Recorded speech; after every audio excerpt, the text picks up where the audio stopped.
Olá, boa tarde. Hoje eu queria compartilhar com vocês uma experiência que eu tive. Na verdade, nem é tanto uma experiência, mas uma reflexão sobre dois livros que eu li esse ano. O primeiro chama O Homem do Céu, do irmão Yun, um cristão perseguido na China.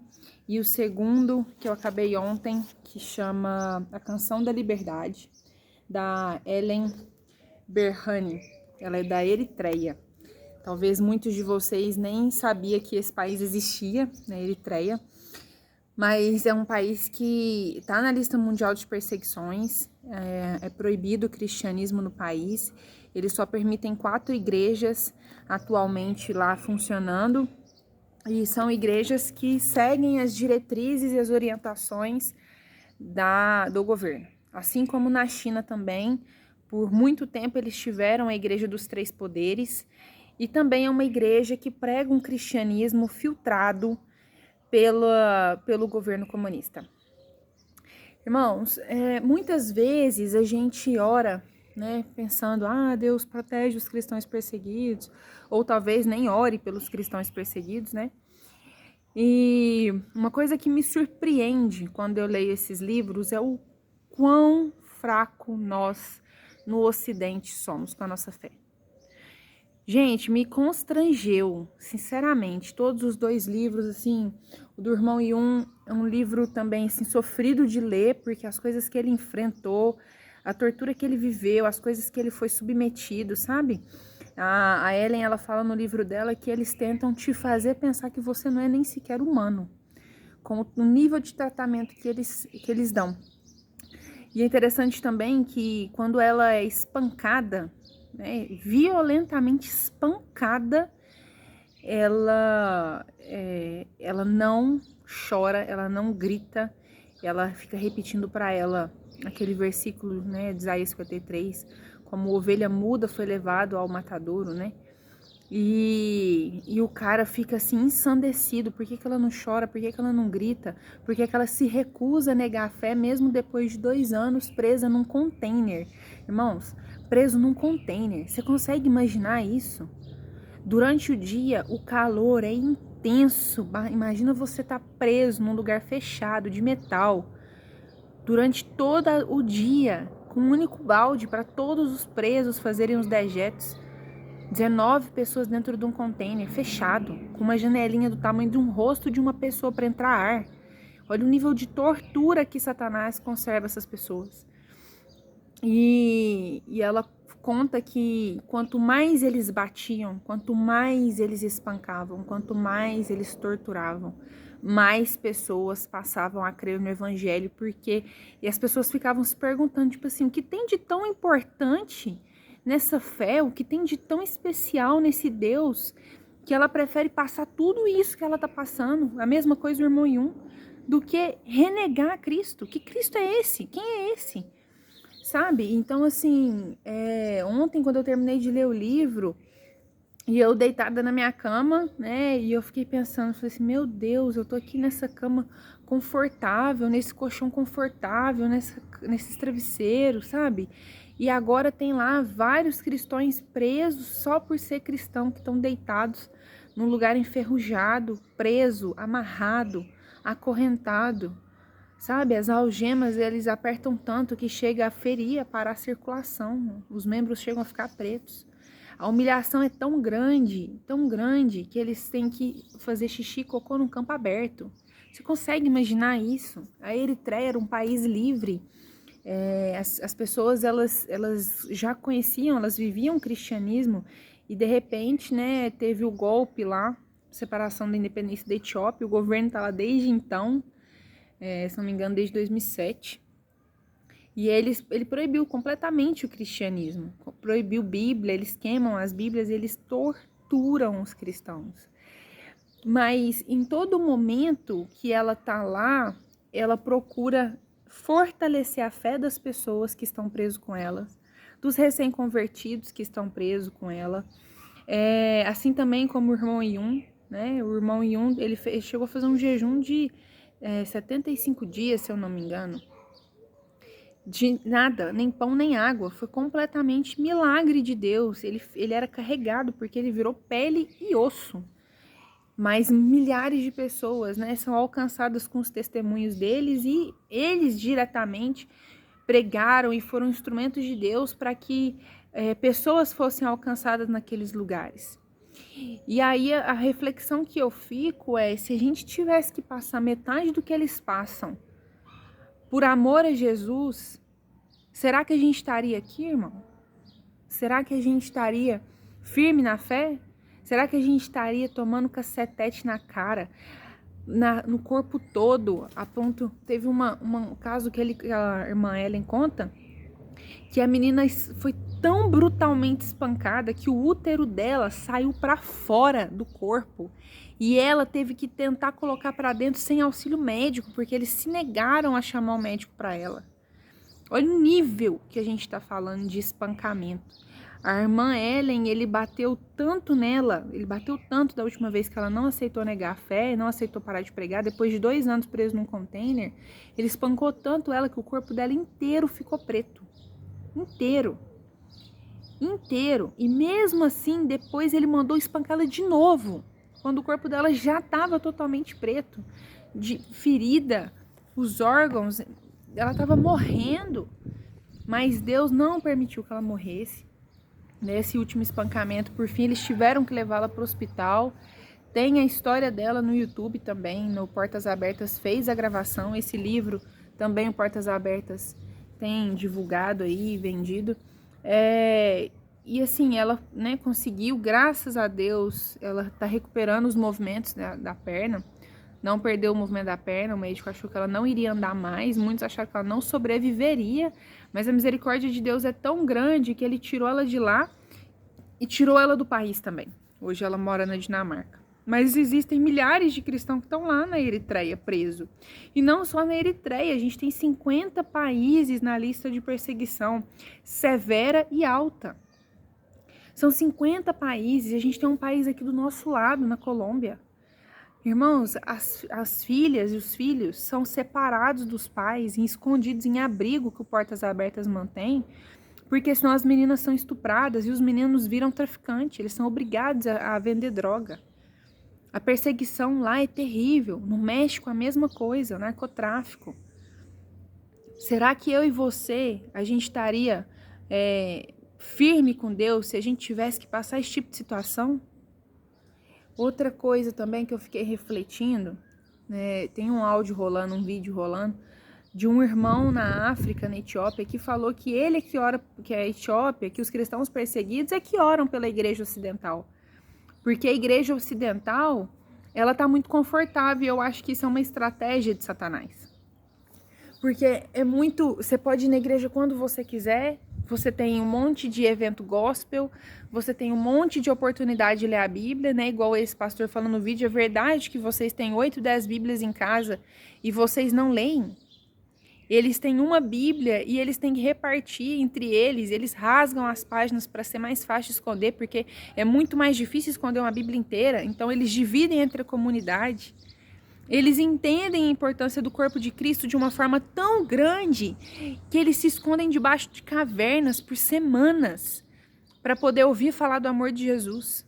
E a gente tem igreja em cada esquina e dá uma chuvinha no domingo e fala, não, hoje eu não vou, tô com preguiça, hoje eu tô muito cansado.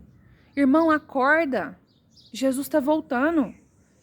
Quanto tempo a gente vai ficar aqui fazendo o Espírito Santo esperar? A gente está com vontade de ir na igreja.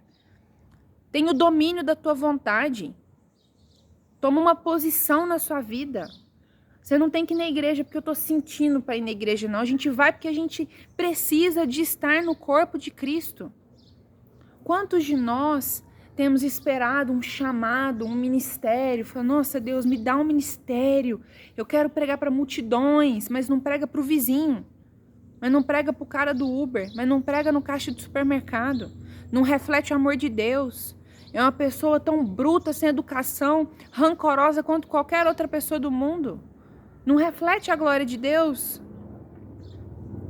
Quanto tempo a gente vai ficar fazendo o Espírito Santo esperar a igreja estar preparada para o último avivamento? para as milhares de pessoas serem salvas através da igreja, a igreja tem que tomar posição. É hora de levantar, de acordar e falar assim, opa, pera lá. Não adianta você querer ter um ministério top se você não serve na sua igreja local. Na igreja local precisa de gente para tudo quanto é tipo de atividade. Você está disposto a servir? Porque Jesus chamou a gente para servir. Muitas vezes a gente quer pregar. Nossa, eu quero pregar, eu quero ser do louvor. Nossa, eles não me dão uma oportunidade no louvor. Mas tem oportunidade para varrer a igreja, para ficar na porta, para fazer uma visita, para ser líder de célula, para abrir tua casa, para receber a igreja, para fazer célula na sua casa. Quem é fiel no pouco é fiel no muito, mas quem não é fiel no pouco não é fiel no muito. Não vamos nos enganar não, gente. Se a gente não está disposto a ajudar no pequenininho, no varrer a igreja, no comprar material de limpeza para a igreja, de ir na porta do vizinho e falar assim, cara, você quer que eu ore por você? Eu tô sabendo que você tá doente. Você quer que eu ore por você? Quer que eu ponha seu nome no grupo de intercessão? Se a gente não é fiel no pouco, a gente não tem como atravessar a África fazendo cruzada, não. Né? Eu tava até lendo um livro também esse mês, falando sobre evangelismo, sobre cura. O cara ele falou assim, Deus tem um ministério para mim. Ele sentiu um chamado de Deus. Ele pediu demissão e falou assim, vamos dedicar a Deus. Só que o ministério não aconteceu. Ele falou assim, não, mas se eu falei que eu ia me dedicar a Deus, eu ia me dedicar a Deus. Ele passava 8 horas por dia orando. 8 horas por dia orando. Ele falou, é como se eu estivesse trabalhando. Enquanto Deus não abrir a porta do ministério que ele disse que vai me dar, eu vou ficar aqui fazendo o que ele me chamou para fazer. E ele passou 8 dias orando, 8 horas por dia orando.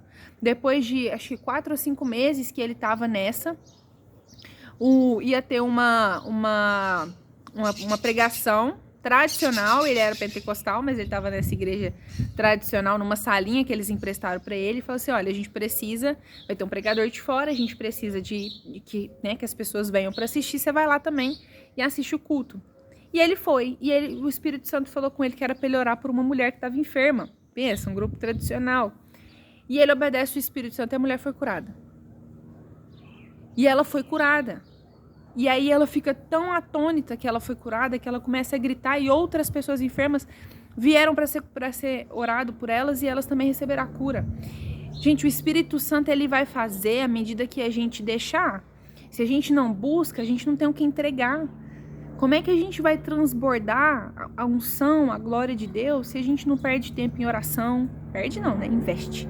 Se a gente não investe tempo em oração, se a gente não investe tempo em devocional, se a gente não vai na igreja, gente, para de arrumar desculpa, sabe? Quando eu leio esse tipo de livro aqui, ó, que a pessoa foi espancada, muitos até a morte, por amor a Jesus e não negou o nome de Cristo, eu fico pensando, que vergonha nós aqui, que deixa de ir na igreja porque tô cansado hoje. Não, semana que vem eu vou. Gente, Deus, ou ele tá em primeiro lugar na nossa vida, ou ele não tá. Ou a gente põe Deus na posição de honra, ou a gente não põe. Não tem meio termo, não tem em cima do muro. Eu já contei esse sonho para muitas pessoas, mas talvez alguém vai assistir esse vídeo que ainda não soube desse sonho. Mas quando eu mudei para essa casa aqui, eu tive um sonho muito claro, que eu tava como se fosse numa hospedaria. Eu lembro nitidamente. Como se eu estivesse numa hospedaria. E eu começava a gritar desesperadamente para as pessoas que estavam naquele lugar. Gente, vamos embora. Vamos que ele tá chegando. Vamos embora, a gente precisa ir agora, ele tá chegando. E uma pessoa ficava indecisa. E eu falava com ela, vamos agora, ele tá chegando. E ela virava para mim e falava assim, eu não vou. E eu falava com ela, então a sua filha vai comigo. E eu pegava a criança e levava essa criança comigo. E a gente saía da hospedaria à noite e era uma estradinha estreita, irmão. Passava uma pessoa. Não dava para andar lado a lado. Era em fila indiana, um atrás do outro. E a gente saiu, eu, meu irmão Tiago e outras pessoas. E a gente ia andando em fila indiana. E eu falava, vamos rápido que ele tá vindo. O caminho é estreito, irmão. E Jesus tá chegando. Jesus está voltando. Qual talento ele te confiou que você escondeu debaixo da terra? Tá na hora de tirar para fora. Tá na hora de tomar posição. Tá na hora de ter o domínio da tua vontade e falar assim, eu não estou sujeito ao jugo e à prisão de Satanás na minha vida. Não é Satanás que determina se eu vou na igreja ou não. É você, irmão, que tem que levantar e tem que ir. É você que tem que ir lá servir. Não fique esperando o pastor da igreja virar para você e falar assim: nossa, fulano, você é muito legal, né? Vem aqui pregar. Não, irmão, vai lá e pergunta se você pode fazer alguma coisa pela igreja. Se tem um evangelismo para você ir. Se você pode abrir sua casa para uma célula. Se você pode lavar a igreja no domingo. Se você pode ajudar a arrumar as cadeiras. Ora, se dedica tempo em oração. Se dedica tempo buscando a Deus. Vamos honrar o Senhor de todo o coração, sabe? Muitas vezes eu fico pensando, Deus, o que significa de verdade a gente adorar em espírito e em verdade? Assim, será? Muitas vezes eu me pergunto, será, Senhor, que eu adoro em espírito e em verdade? Será que eu realmente estou me dedicando ao Senhor? É uma pergunta que eu acho que a gente tem que se examinar, tem que se autoexaminar, sabe? Eu fico me perguntando isso muitas vezes. Às vezes eu tô lá no culto, mas a minha mente tenta dispersar e eu penso, não, eu preciso focar aqui no louvor, eu preciso adorar a Deus em espírito e em verdade, preciso me concentrar aqui na palavra. Eu levo um caderninho para eu anotar o que o pastor tá falando, para minha mente não devagar, para minha mente, controle da mente. Eu não posso deixar minha mente passiva, divagando quando eu tô no culto. Então, se você é igual eu, que às vezes a mente dá uma devagada, leva um papel e uma caneta, o pastor vai falando, você vai anotando. É bom porque você fixa o que o pastor está falando, você aprende o que o pastor está falando e você não deixa sua mente devagar. A gente realmente precisa considerar, sabe, irmãos, como a igreja ocidental está adormecida. E como é que nós vamos fazer estrago no inferno? Como que a gente vai saquear o inferno e povoar o céu se a gente não é capaz de fazer um compromisso com Deus, de colocar Ele em primeiro lugar na nossa vida? Em dedicar tempo de oração, em dedicar tempo de estudo. Você não vai lembrar daquilo que você não conhece. Como é que o Espírito Santo vai te usar para dar uma palavra de consolo, para dar uma palavra de conforto, para dar uma palavra de ânimo, se você não conhece a Bíblia? Se você não conhece versículo nenhum? Como que você vai enfrentar as batalhas espirituais na sua vida se você não conhece nenhum versículo? Como é que você vai guerrear orando a palavra? A palavra é a espada. Nós temos que conhecer a palavra. Você tem que conhecer as orações, os salmos. Você tem que conhecer as promessas de Deus para sua vida. Quem é você em Deus? Como que a gente vai se posicionar se a gente não sabe quem nós somos em Deus? O que Deus sonhou para você? Quem é você em Deus? Olha o Novo Testamento. Olha a quantidade de coisa escrito que nós somos em Cristo. Anota. Tenha o exercício de anotar. Gente, e não tem desculpa. Não tem desculpa pra gente não colocar Deus em primeiro lugar na nossa vida. A mãe do John Wesley, eu acho que ela tinha, 17 filhos. Um negócio assim. Tinha filho pra caramba. E ela tinha 2 horas de devocional com Deus por dia.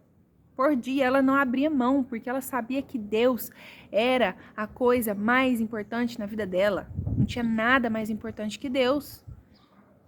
Então ela se dedicava, ela fazia acontecer. Essa irmã Ellen, ela, correndo o risco de ser morta, ela conseguiu contrabandear uma Bíblia e ela passava o tempo que ela ficou na solitária escrevendo devocionais e passando esses devocionais contrabandeados para os outros containers para fortalecer novos convertidos, cristãos perseguidos e para evangelizar pessoas. Pôr na vida dela em risco. A gente não tem risco nenhum aqui. Risco nenhum. Você pode sair agora aí na sua rua e começar a falar do amor de Deus, que você não vai ser preso, você não vai ser espancado, você não vai ser jogado na cadeia. Muito menos numa cadeia desumana de você ficar preso num container e ter direito a usar o banheiro uma vez por dia e comer uma água com um pouco de lentilha que eles jogam lá pra você. Completamente subdesnutrido, cheio de problemas ocasionados por causa disso. Por que a gente não faz, irmão? Estamos acomodados. Acomodado.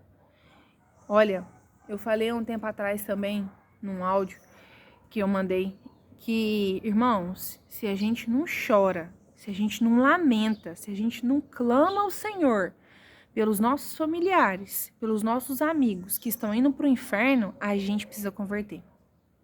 A gente precisa converter. Porque se você consegue olhar para uma pessoa que está do seu lado e falar assim, nossa, esse cara tá indo pro inferno, né? Ele não conhece Jesus. Ah, mas deixa eu assistir o Netflix aqui, né? Uma série nova aqui pra assistir. Cara, a gente não converteu. Se a gente não tem o amor de Deus pelas pessoas, não dá. Sim, a gente precisa tomar posição. Se você não conhece a igreja perseguida, começa a acompanhar o Portas Abertas no Instagram. Abençoe esse ministério. Abençoe esse ministério. Eles ajudam esses cristãos que estão sendo perseguidos com ajuda humanitária, água, comida, remédio, formas de trabalho. Gente, isso aqui são 2 histórias que eu contei aqui nesse vídeo. São milhares. Nós já temos milhares de cristãos perseguidos. A estimativa da igreja é que 1 a cada 7 cristãos são perseguidos no mundo. 1 a cada 7. Você tem noção disso? E a perseguição que nós estamos falando é uma perseguição de morte, de estupro, de sequestro. Hoje mesmo eu estava vendo no Portas Abertas um pastor que está sumido tem 6 anos. Tem 6 anos, irmão, que a gente não sabe se ele está vivo ou se ele está morto. 6 anos. Quantos cristãos não estão nessa situação e nós estamos aqui acomodados? Ah, não vou fazer uma visita porque estou cansado, trabalho, cheguei tarde. Ah, não vou ajudar na igreja porque eu queria era pregar. Ah, não vou fazer evangelismo porque eu tenho vergonha. Deus não te deu espírito de vergonha, te deu espírito de ousadia para falar da palavra de Deus com intrepidez. Pede o Espírito Santo para conduzir a sua palavra, a sua boca. Pede para Ele te dar a palavra certa. E mais importante de tudo, gente, coloque Deus como prioridade na sua vida. Coloque Deus como prioridade na sua vida. Pede o Senhor para te encher de tal maneira que a glória do Senhor vai transbordar na sua vida e alcançar as pessoas que estão ao seu redor. Coloque isso diante de Deus. Sabe, eu achei interessante o Reinhard Bonk, que é aquele evangelista, né, que faz cruzadas pela África e milhares de pessoas aceitam Jesus num único dia. E ele estava precisando de um dinheiro para poder fazer o evangelismo. E ele falou, Senhor, eu precisava de $1 milhão. E aí, quando ele fala isso, o coração dele dói. E ele fala, não, Senhor, eu preciso de 1 milhão de almas. Eu preciso de 1 milhão de pessoas aceitando Jesus. Ô, gente, que oração poderosa. Você sabe o que aconteceu depois? Pouco tempo depois, ele estava numa cruzada na África. 1.206.000 pessoas aceitaram Jesus em uma única noite. Irmão, você tem noção do que é isso? Você tem noção do que é isso? Gente, as pessoas na África, eles atravessam as cidades para poder chegar no lugar do evangelismo. Eles andam 6, 7 horas para chegar a pé, debaixo do sol quente. E a gente deixa de ir na igreja porque tá chovendo, não pode molhar o cabelo. E aí, eles chegam lá, às vezes, muito antes do horário do evento e eles começam a adorar o Senhor. E eles adoram por horas. Por horas. E depois o pregador prega e o pregador ele tem que pregar no mínimo 2 horas. O irmão Yun, ele fala isso também. O pregador chega lá na China, prega 40 minutos e ele fica assim, uai, já acabou? Não, vocês têm que pregar no mínimo 2 horas. Você sabe por quê, irmãos? Porque eles não sabem se eles vão ter oportunidade de ouvir falar de Jesus de novo. Eles querem garantir que eles vão ouvir a maior quantidade possível naquele tempo que eles estão ali, porque eles não sabem se o amanhã vai chegar. O cristão perseguido, ele ora muito e ele passa o dia em comunhão com Deus porque ele não sabe se o dia de amanhã vai existir. Eles aproveitam cada oportunidade, mesmo sabendo que a vida deles está em risco de se reunir no corpo de Cristo, porque eles sabem que o corpo de Cristo é importante para fortalecimento espiritual, para ajudar na caminhada, para alcançar outras pessoas, mesmo sabendo que eles podem ser mortos, porque eles sabem da importância disso. Vamos fazer uma revisão na nossa vida. Quão mais a gente pode se dedicar à obra do Senhor? Acorda tu que dormes. Acorda tu que dormes. Para a gente fazer estrago no inferno e povoar o céu, a gente tem que parar de ser egoísta, pensar só no nosso conforto e abraçar o ministério que Deus nos chamou para fazer, mesmo que esse ministério não esteja no holofote, não seja um ministério glamuroso, mesmo que o ministério que Deus tenha para você seja alcançar uma única pessoa, Você sabia que o Billy Graham, quando ele se converteu, foi numa cruzada de vários dias nos Estados Unidos que uma única pessoa aceitou Jesus? Essa pessoa foi o Billy Graham. E essa pessoa alcançou milhares de pessoas. Milhares. Às vezes Deus precisa de você para salvar uma pessoa. Gente, nós estamos vivendo um mundo tão pesado que a própria Bíblia fala que se esses dias não fossem encurtados, não sobreviveria ninguém. Ninguém seria salvo. Então Deus, por causa do justo, previou esse tempo que nós estamos vivendo. Esse é o tempo. Esse é o tempo que nós estamos vivendo. Um tempo de dor, de perseguição, de luta. Gente, quantas pessoas você conhece que está em depressão?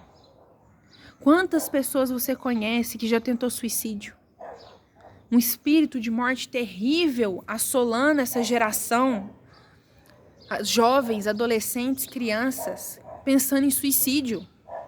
O diabo tem atacado as crianças e os adolescentes de uma forma brutal, se comparando com uma vida perfeita que não existe em Instagram, em rede social. Quantas crianças na nossa família, quantos adolescentes na nossa família, na nossa vizinhança estão em depressão? Amigo de escola que você conhece, de faculdade, que está em depressão.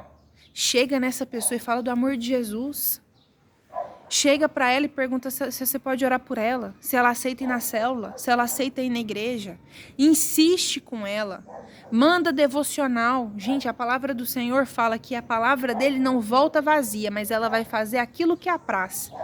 Tem pessoas aqui, pessoal, que eu mando devocional, que eu nem sei se a pessoa lê. Mas eu mando, e eu continuo mandando e continuo orando, eu continuo mandando e eu continuo orando. Porque uma hora, gente, vai germinar, uma hora vai dar fruto. Uma hora a gente alcança aquela pessoa através do Espírito Santo. Ele é que convence. A gente não tem que ir para embate, a gente não tem que discutir teologia, ficar, vai ser arrebatamento é antes, é durante, é depois. Gente, não fica preso nos pormenores, não fica preso em discussão de lei. Fica preso no amor de Jesus, Cristo, crucificado e ressurreto. É isso que nós temos que pregar, a liberdade aos cativos. A gente tem que pregar a boa nova.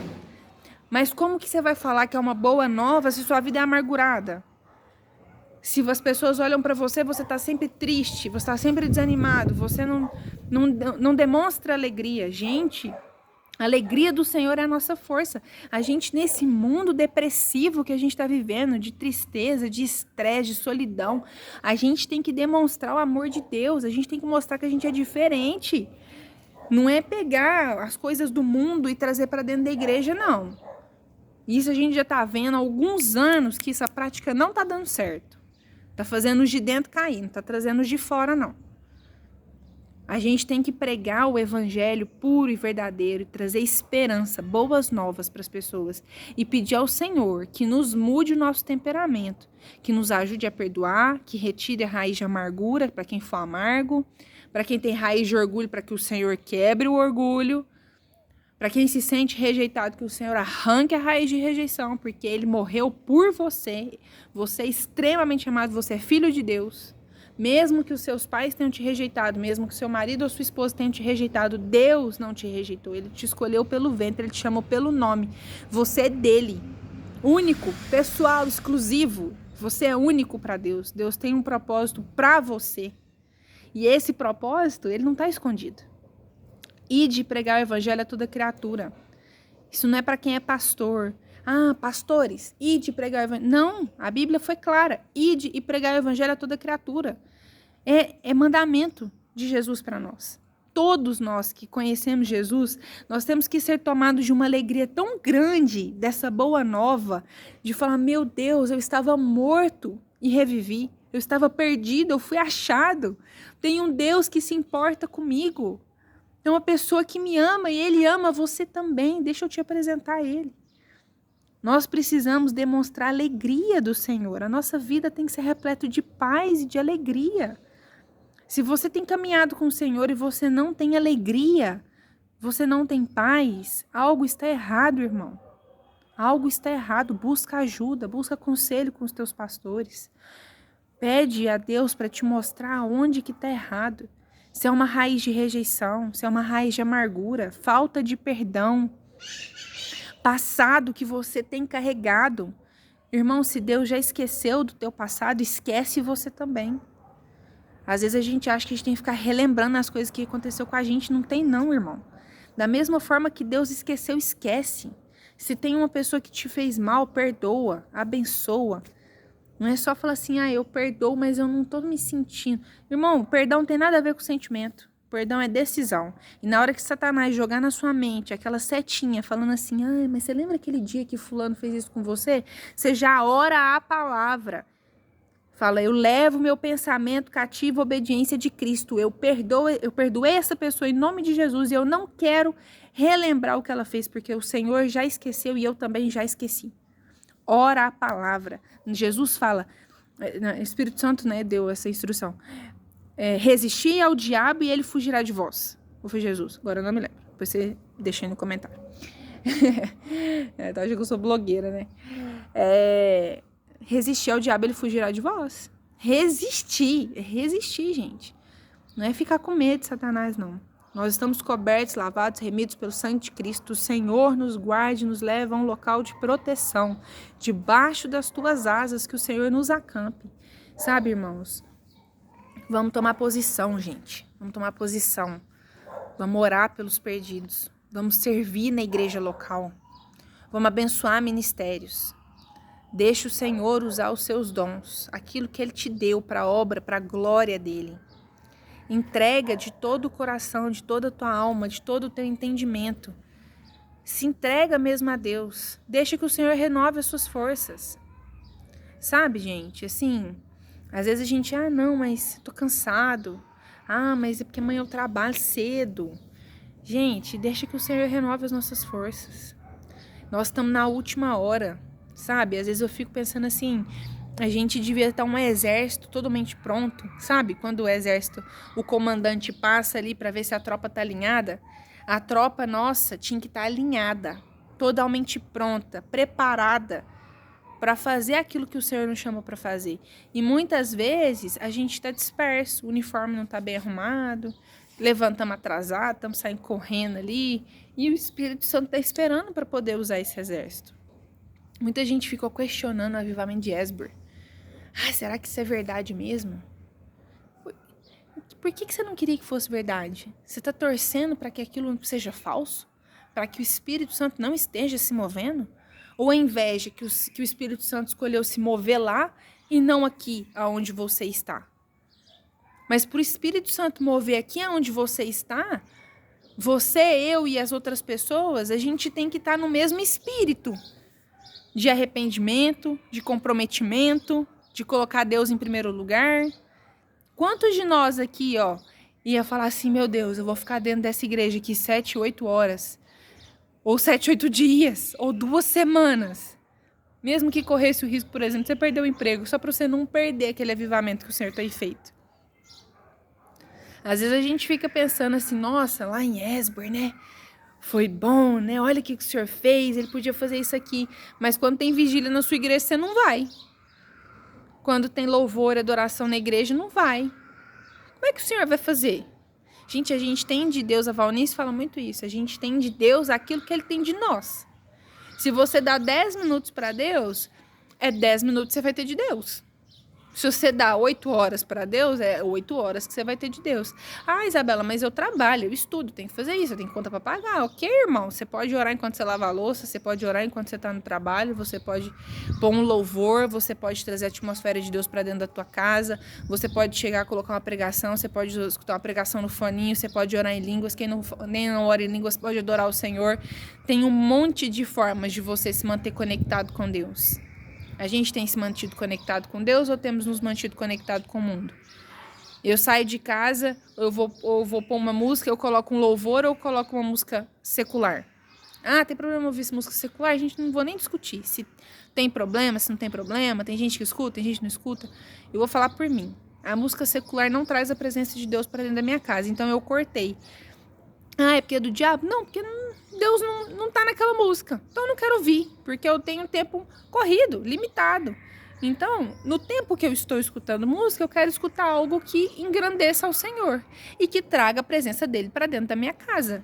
E que, muito importante, eu não esteja amaldiçoando a minha própria vida repetindo músicas que só tratam de destruição, traição, morte, bebedeira. Não vou profetizar isso sobre a minha vida. Entendeu? Então eu cortei. Eu vou assistir um seriado, vou assistir um filme evangélico. Vou assistir um seriado evangélico ou eu vou assistir um seriado comum? Eu vou pôr uma pregação, eu vou pôr um showzinho de piada. Eu não tô falando que vocês não podem se divertir, ter momentos de descontração, não. Mas o que tem sido prioridade? O que a gente tem feito mais? A gente tem buscado mais a Deus ou mais o descanso, a diversão? Ficando ali mais à mercê. A gente tem que estar preparado. O exército, ele tem que estar preparado. Eu e você fomos chamados para o exército de Cristo. E eu quero muito ver uma igreja ocidental fortalecida e fortificada no Espírito Santo de Deus, fazendo aquilo que foi chamado para fazer. Sustentando a igreja perseguida, não só com orações, mas com doações também. Porque a nossa fé sem obra é morta, irmão. Se a gente está sabendo que tem cristão que está acorrentado em caverna, em container, que está correndo risco de ser morto, atravessando fronteira de forma ilegal para fugir do país, da perseguição, e a gente não consegue mandar R$10 de apoio no mês, R$5 que seja, para sustentar essa igreja e orar por ela. Sabe, uma coisa que eu sempre oro pela igreja perseguida é: Senhor, que eles não se sintam sozinhos, mas que a sua presença seja palpável para eles, que eles não se sintam abandonados, mas que eles tenham a certeza da sua presença naquele lugar. A mesma coisa eu oro para as crianças em situação de vulnerabilidade. Crianças que estão presas nesse momento, em caixa, escondido em porão. Sabe, irmão? Sendo feito de escravo sexual. Criança. Eu peço que eles tenham um encontro com o Senhor, que o Espírito de Deus esteja com eles e que aquele lugar, aquele buraco onde eles estão escondidos seja revelado para as autoridades e que eles sejam encontrados e que o Senhor coloque pessoas ao lado deles para que eles possam conhecer o amor de Jesus.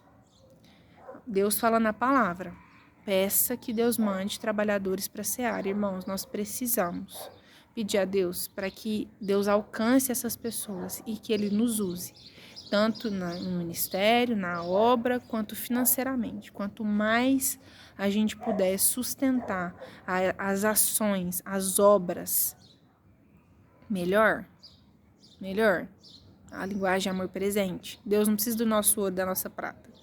Não precisa.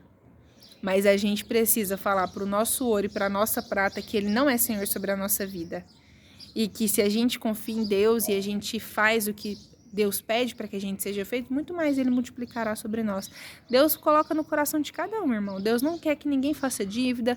Deus não vai te comprometer. Não vai fazer você passar fome e dificuldade porque você ajudou alguém. Tô falando de seita, não. Tô falando de você no seu coração sentir de Deus, de falar assim: eu vou fazer uma doação para esse ministério aqui, ó, que acompanha crianças em situação de vulnerabilidade, que resgata a criança. Eu vou fazer uma doação para esse ministério aqui, ó, que ajuda os irmãos perseguidos a serem salvos, a receberem remédio, a receberem ajuda médica, a receberem apoio de advogado.